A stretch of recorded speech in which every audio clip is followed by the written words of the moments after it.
দাদা, আপনার সাক্ষাৎকার নেব যে আপনারা কয়জন এখানে বেঁচে আছেন? 5 জনের মধ্যে 4 জন।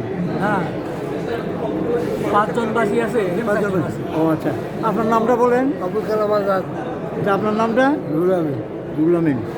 রফিকুল আলম। আপনি বলেন। জি, আপনার নামটা বলেন। আমার নাম আশোক ইলাই।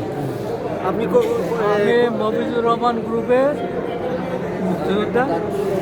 তো 12 জনের মধ্যে আমরা এখন 5 জন জীবিত আছি।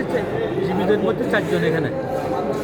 এ যদিও বা আমার সময় হয়েছে, কিন্তু আমি বড় ভাই হিসেবে ট্রিট করি, যেহেতু কুশিকের বড় ভাই, কিন্তু ভীষণ আন্তরিক।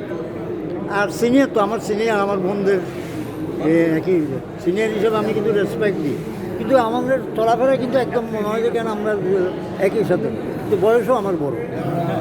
মিস্টার রফিক সে আমাকে আন্তরিকতা নিয়ে আসছে। আজকে বসে বসে আমি চিন্তা করতেছি, আমারও বন্যানী ক্লাবে রাখছে যে একজন মুক্তিযোদ্ধা মফিজুর রহমান, তার কোনো নাই, কোনো আওয়াজ নাই। আমি একটা ফেসবুকে ছাড়ছি, আপনি দেখবেন। হ্যাঁ, আমি ছাড়ছি, কিন্তু ইন্টারভিউ কিন্তু প্রকাশ করতে পারি না, কারণ আমি সহযোগী লিখি। ওই যেহেতু আমার কমিউনিস্ট পার্টির অ্যালবামে আছে, অনেকে আপনার সার্টিফিকেট বানিয়েছে। আমাদের এত মোশাররফ ভাই লাস্টে আমাকে সুযোগ দিয়েছিল।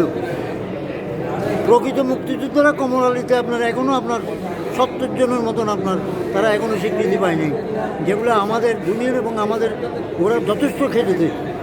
হ্যাঁ, এগুলো প্রমাণ আছে কমলালি, কিন্তু ওরা পায় না। আমি তো মুক্তিযুদ্ধ বললেই তো এটা আমি অপরাধ।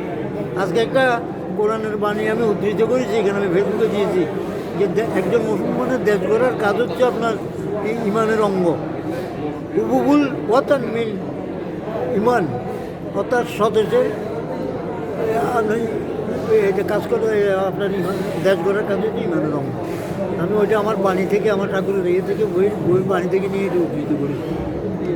আমি আছি তো কী করবো, আপনার ভালো লাগে না তো, উল্টাপাল্টা হয়ে যায়। আবার অনেকের আবার বিবেচন হয়, এই জন্য ছাড়তে একটু হয়।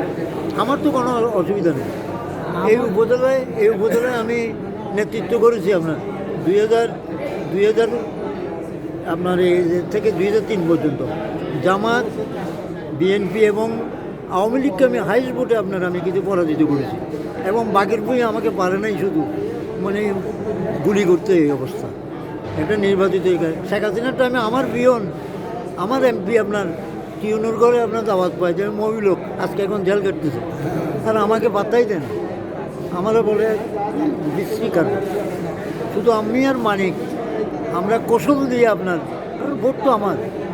এবারে তো আমি ইউসুফ নিজামীকে আমি কৌশলে করে দিয়েছি, কারণ ওখানে ভোটার তো যারা ভোট দেবে, ওখানে তো ভোটার তো আমার। আমি একটা জিনিস লক্ষ্য করেছি, আপনি এখানে চিফ এই হিসাবে, কিন্তু আপনার নেতৃত্ব নাই, কিন্তু তো বলতে পারি না। কত মিটিং, এগুলো রাষ্ট্রীয় যা হোক, ওটা আমার দরকার নেই, কিন্তু তাকে সম্মান দিতে হবে। কারণ আমি আজকে আসছি যে একটা তাগিদে, কখন চলে যায় দুনিয়া থেকে, অন্তপক্ষে দাদাদের দেখি।